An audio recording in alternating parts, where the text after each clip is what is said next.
And welcome back, our dear viewers. Indeed, many developments are taking place on the ground regarding the Palestinian issue, and an extension for more 2 days after the initial truce was expired earlier today. And we are witnessing 2-day extension as it was announced by the broker of the mediation talks, Egypt and Qatar. To shed more light on the issue, we are very much delighted to be joined over the phone by Ambassador Ayman Mousharafa, former Assistant Foreign Minister. Good morning, Mr. Ambassador. Good morning. Sir, how do you see the recent development on the ground with the extension for 2 more days for the truce between the Palestinians and the Israelis?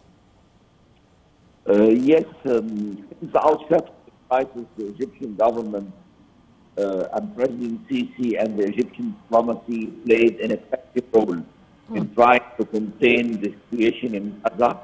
President Sisi convened after the crisis immediately a peace conference in the new administrative capital to try to find a solution and to try to find an immediate ceasefire.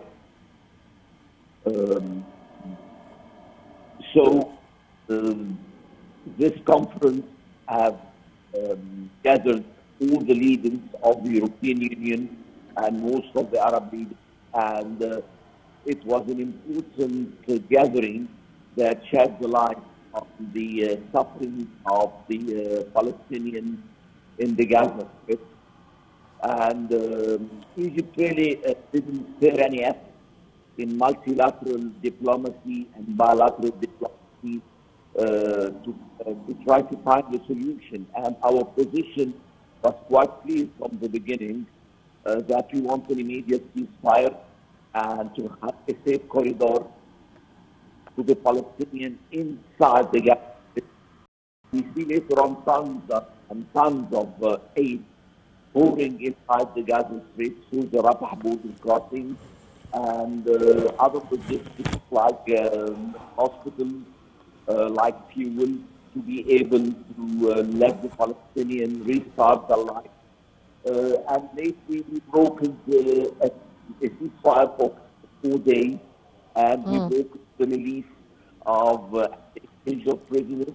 And lately, as you said, we have a 2-day extension of the ceasefire, hoping that we'll have another extension to let the aid flow to the Gaza Strip again, and that the Palestinians will have another piece of life and a breath of fresh aid pouring in for the civilians. Yes. Indeed, we have been witnessing a very effective role by Egypt during the past few days and weeks. The President received many heads of states and governments, as well as many officials regarding that issue. How do you see here the role played by Egypt in trying to find a solution to the very alarming situation in the Gaza Strip, Mr. Ambassador? Yes, I told you that we didn't spare any effort in the beginning on different levels of presidential diplomacy. President Sisi received a lot of presidents, head of state, prime minister, and Minister Shikri even made a tour with the Arab and Islamic Troika to China, to Russia, to England, and to France, and lately in New York.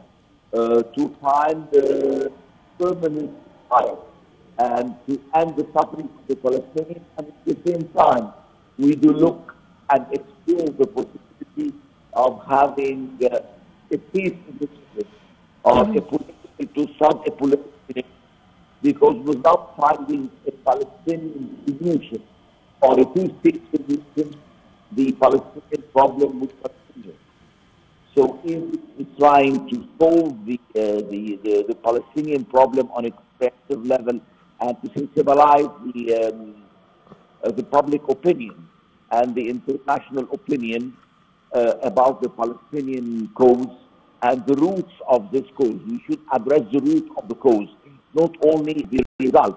What happened in Gaza was a result of years of frustration and years of failed negotiation since Oslo, and after that, White Plantation, Cairo. Several agreement was not agreed and honored by the Israeli government. So we want to restart really, and the international community would pressure the Israeli government to explore and to start a real serious negotiation process with a time limit ceiling to find a solution and to end the suffering of the Palestinian people.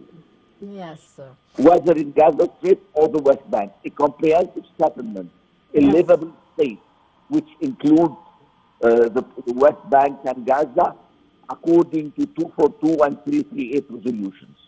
Indeed.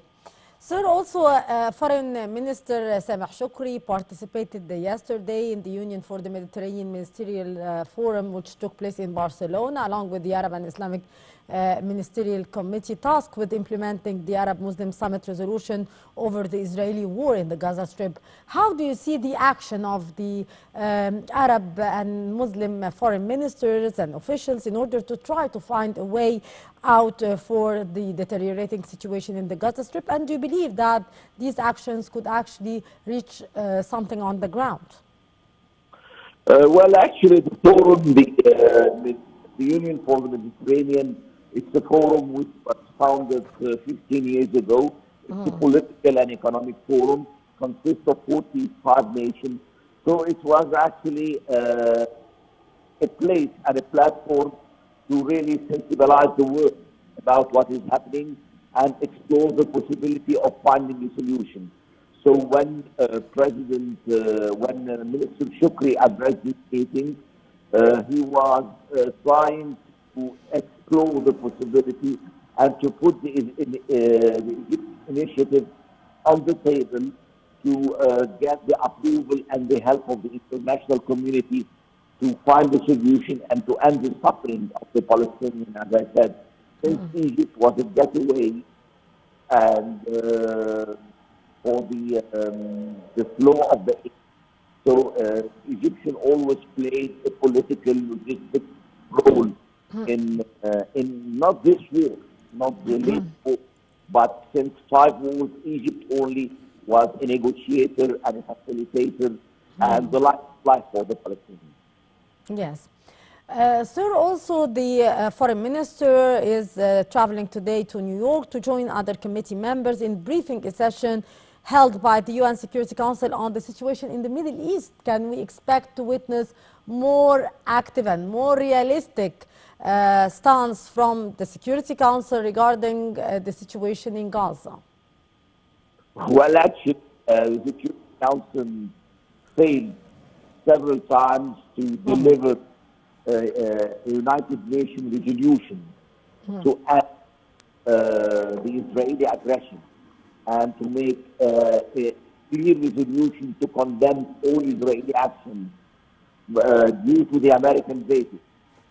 So again, the Security Council is the tool of the international community to enforce peace according to UN Charter.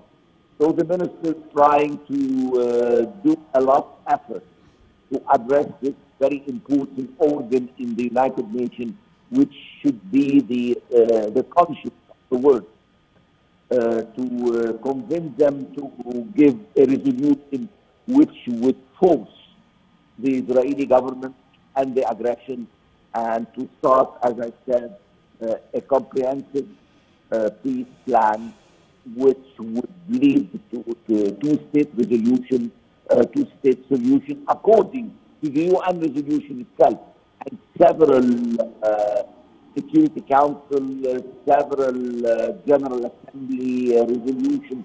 You have in the archives of the United Nations files and tons of paper condemning Israel throughout years and years, and nothing was enforced. That's the problem. You have just moral resolutions which needed to be enforced. Indeed. Mr. Ambassador, also Jordan's Foreign Minister Ayman who participated in the forum, said that the work for a two-state solution must begin with ensuring an end to the Israeli brutal aggression. Can we see here a stop for the aggression and start for finding a political solution for the crisis once and for all? Is that reachable on the ground? Actually, we do have a common point and a common, we say, position with the Jordanians, that we want to stop the aggression, to stop the bloodshed. Yep. We refuse totally the policy of transfer and the forced eviction of the Palestinians from their land, whether it's Gaza or the West Bank. Egypt and Jordan was always on the front line. So we have an interest to find a solution for the Palestinians. Yep. And we were only the two pillars which the Palestinians always was relying on. The Egyptian and the Jordanian diplomacy helped a lot the Palestinian cause throughout the years. Yes. Also, the foreign minister said yesterday that the forced displacement of the Palestinians from the Gaza Strip was internationally rejected, pointing that countries that reject that issue have not taken the necessary measures. What's your take on that, Mr. Ambassador? Well, the presidency expressed explicitly that we will not accept any force or compulsory movement or eviction from for the Palestinians from Gaza, because that means the total finishing of the Palestinian problem. And he said explicitly that moving the Palestinians or forcing them to leave the land is a red line that Egypt will never accept. And we will never accept that the Palestinian problem will be solved on our account or of the integrity and sovereignty of the Egyptian territory. That's something which internally refused, and we support the presidency stance, and externally too, of the international community, even the Americans have expressed clearly that they are against an eviction or compulsory movement of the Palestinians towards any other places, because it is considered as an ethnic cleansing. And ethnic cleansing is a crime against humanity and a crime of war and against all norms of international law. Yes. Sir, concerning the humanitarian situation in the Gaza Strip, how do you see this very alarming situation, even with the passage of the trucks that were allowed during the truce from the Rafah border crossing, yet we are seeing a humanitarian disaster in the Gaza Strip with somehow a kind of silence from the international community? How we can find a way for finding a solution to try to minimize the very alarming humanitarian situation in Gaza? Anyway, the solution is very simple. Find a permanent ceasefire and open the crossing and let the international aid to flow again. The international aid would comprise food aid, fuel, and hospitals. Gaza Strip is in a dire need for anything and everything. And even with after the ceasefire, what they get is just 15% of the daily need of the Gaza Strip. So, I mean, it's very, very important to help the Palestinians to put their life in order and to restart their life of this brutal aggression. Indeed. Ambassador Ayman Mousharafa, former Assistant Foreign Minister, thank you so much, sir, for your very precious input. Our dear viewers will go to a short break, and after that we'll be back to continue our segments in the breakfast show, so don't go away.